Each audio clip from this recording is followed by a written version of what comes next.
Welcome to Slice of PI, where we take quick hot takes on the news whenever we feel like it. I am your host, Matt, as usual, and with me is my co host and the founder of the alternative community news sourcing pool system, the community Pantry movement, Borge. Gago. Ew! Just ew! PI nyo, PI nating lahat. PI mo, Matt. Board here at your service. But in all seriousness, grossness aside, we are here to discuss this very new phenomenon called the community pantry. The community pantry, all right? What is the community pantry? Well, it's basically a simple setup wherein you have a table in the community.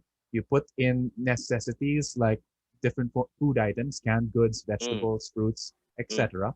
And then you put up a sign, yeah, have volunteers watch it. But more or less, this basic principle is people in need of certain food items, they can take as much as they need and give as much as they can. All right.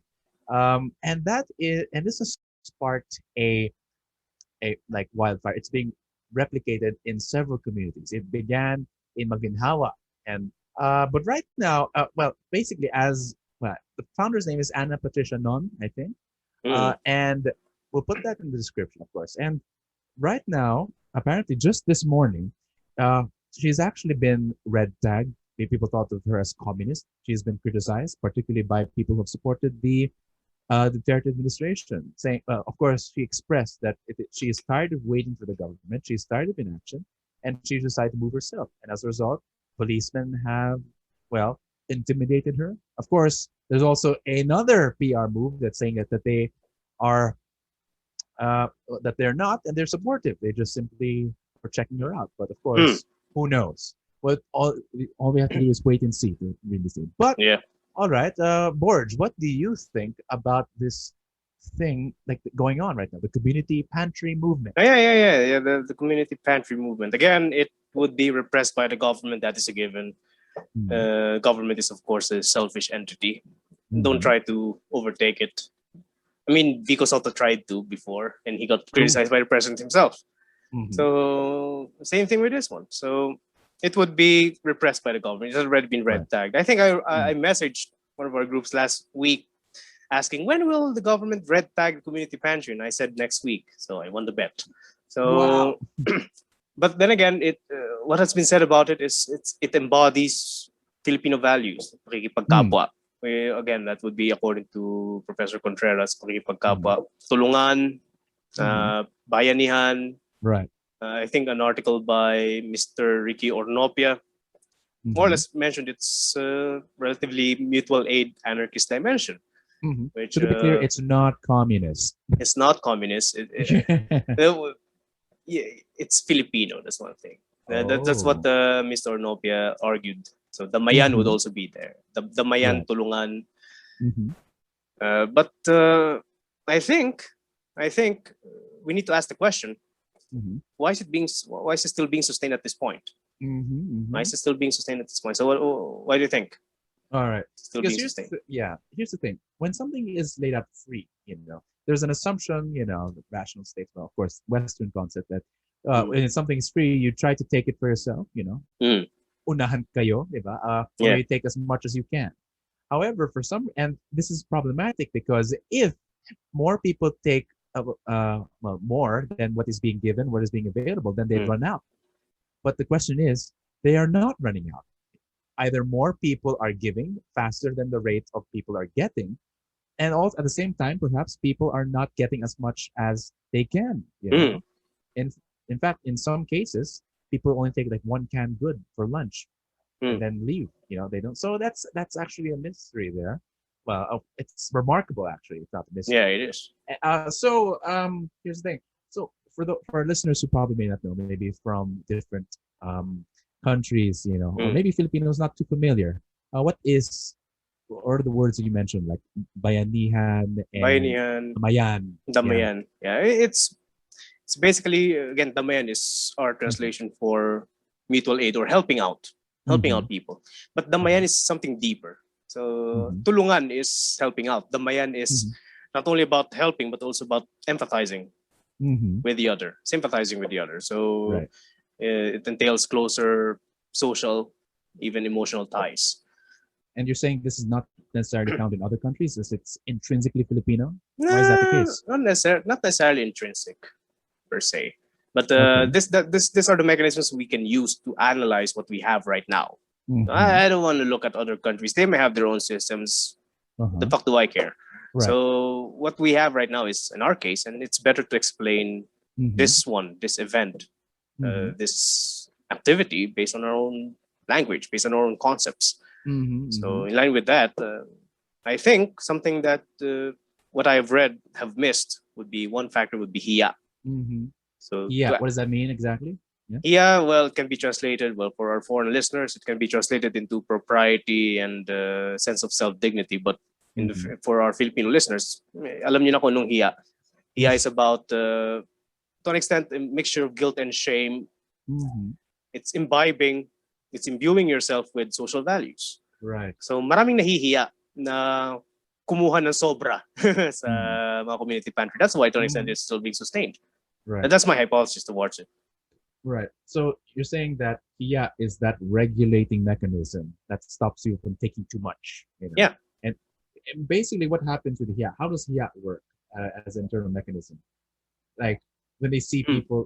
Well, so you said it's a combination of shame and guilt.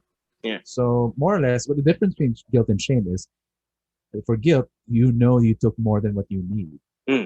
So that's, in other words, you feel guilty afterwards. It's an internal mechanism. But with shame, people will see you and they will judge you for it. It's external, and they will know you, and eventually, they judge you as such. And that's the thing. Community pantries are located in public. They're located surrounded by communities. So. Right. And besides, of course, well, here's the thing. Hiya, I'm not sure well, propriety is the right translation per se. In fact, hiya, the English word that comes to mind is shyness, but I suppose there is a level of self-control in that. Yeah. But what is usually the basis of self-control? Like, how do you measure that? Like, how do you know when one thing is too much or maybe too little? Yeah, this is where... Here's one thing. There's also a time where it's not necessarily virtue. Masyado kang nahihiya naman. You're too shy and all that. So what is the right virtue, like the right balance of hiya? That is, I think, should be answered in the interaction with the pantry itself. It is that I cannot give a simple answer to that one, because that is something settled by your interaction with other people. Right. So if you go there, if you only take some items, and if one of the people said, "Hey, you can take more, kamahiya," then you get the license to get a few pieces more. So it is I will not call it an exchange, but it is an interaction. Right. So I cannot give you a solid answer to what is the appropriate level, because that is settled on the spot itself. Right. One thing that's unique about this is it's almost rule-free.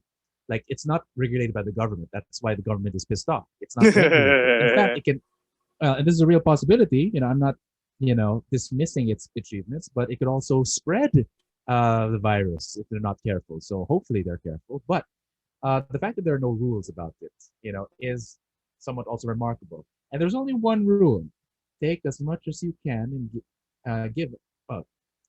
Take as much as you need and give as much as you can. In Tagalog, there's a Tagalog, that's the slogan. So what could be, hiya is enforcing that one rule. And why is that somehow sustainable, compared to others? Why is that sustainable? Yeah, why does that rule work, basically? Because again, that rule works because the person knows, everyone knows that pantry is for the public. It's not only for you. You cannot be selfish. Hindi ka pwedeng maging makasarili with that one. So the actual quantitative amount, I think, to an extent, is a irrelevant question here. But not thoroughly irrelevant, but it is secondary. But what we have here is the qualitative human relationships regulating those items. So it's public. You cannot be selfish about it. You cannot hog all of it without feeling guilty or being shamed by everyone else. Right. Actually, the fact that there are, and one thing that's remarkable for me actually is The Mm. fact that it's being sustained with no threat of punishment except maybe guilt and shame or hiya Mm. is actually uh, what can be interpreted um, as a form of social trust. And now, of course, it's not the pure trust per se, because Mm. but there is a trust that people feel hiya na parang Mm. alam mo o parang feeling mo mahihiya naman ang tao kapag ginawa nila ito. Kaya okay lang sa'yo magbigay. It's Mm. okay for you to give because you know that person can feel yeah. And the weird thing is that in terms of like social trust, Philippines regularly scores low in comparison. So Mm. what do you think about this new form of social trust? Maybe you can add some nuance there. Social capital. I Yeah. mean, probably are, that's one thing about social capital. Mm-hmm. Just a hypothesis. Right. It's something determined by proximity, and surveys Mm-hmm. don't measure proximity. Mm-hmm. So I think there are high levels of social capital if you are referring to people in your neighborhood or in your Mm-hmm. immediate community, but it would decrease when you start relating yourself with people from far-flung areas. So I think for this case, we can say that there may be high levels of social capital surrounding Mm-hmm. community pantries because you are dealing with people in your immediate neighborhood. Uh-huh. So Mm. that's the limit of these surveys. Sure. And yet, that doesn't stop people from other communities to donate to certain community pantries. Mm. In fact, people have used Gcash as a Mm. means of connecting these pantries, and people can donate to different. Like, for example, you're from Mm. Makati or from Parañaque, you Mm. can donate all the way to Quezon City or even in Zambales or Mm. Cagayan de Oro or whatever. And that's the beautiful thing. It forges new connections even beyond the community. Mm. So that is fascinating in a sense.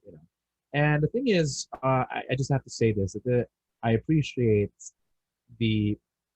I suppose there's a form of beauty in it. Like for instance, if you try to get people to appreciate citizenship and governance, subject I teach, you usually start with what's beautiful about it. And normally, it's difficult to find a beautiful example of citizenship or patriotism, in governance, because it normally doesn't work. But this one, the fact that people are following suit and it's emulated is, I suppose, in a way, beautiful. But I suppose before we wrap this up, I wonder if we can talk about, I suppose, the implications in future. Because personally, I think right now I can say this: it is something that is worth sustaining, and it is worth Mm. remembering that the Filipinos are capable of this kind of community Mm. uh, community mindedness and selflessness and charity. But what needs to be considered in the long term, I suppose. Long term, well, I think there's already an enterprise related with food banking, so that's Mm-hmm. something long term. But food banking is directed at manufacturing entities, not ordinary Filipinos. So Mm-hmm. what food banking does would be redirect surplus goods from manufacturing Mm-hmm. entities, then create a system wherein it can be distributed. So Mm-hmm. the manufacturing companies more or less saves money from Right. proper disposal. So instead of Mm-hmm. spending money on disposing such products, they are distributed by food banks. So I think that's Mm-hmm. one way. But the Mm-hmm. community pantry itself, will it be sustainable? Let's just say that it is a beautiful thing surrounded by an ugly government. So Yeah. an ugly entity will never appreciate and will probably hate something, as you say, beautiful.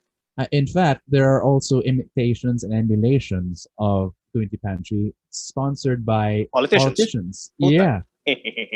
And of course, people already distrust this because they're probably doing this to gain some points in the elections. Yeah, of course. It's not a It's probably. painting it. Yeah. Okay. All right. What do you think about that? uh, well, I think Filipinos will know how to sort things out. Mm, all right.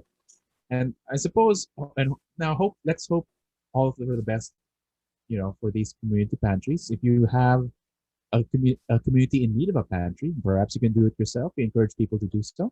In fact, in the links, we will put I suppose, tips on how to make your own community pantry and links on how you can donate to community pantries near you. We'll send a link to a list of community pantries. Take your pick.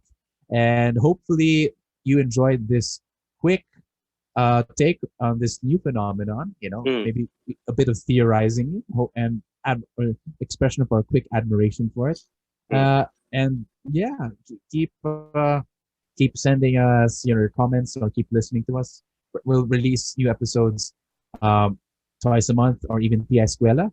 Uh, Soon. yes. And remember to send us emails at pipodcastph@gmail.com, or like us on Facebook, Spotify, Anchor. But until then, Magandang gabi, mga ka-PI.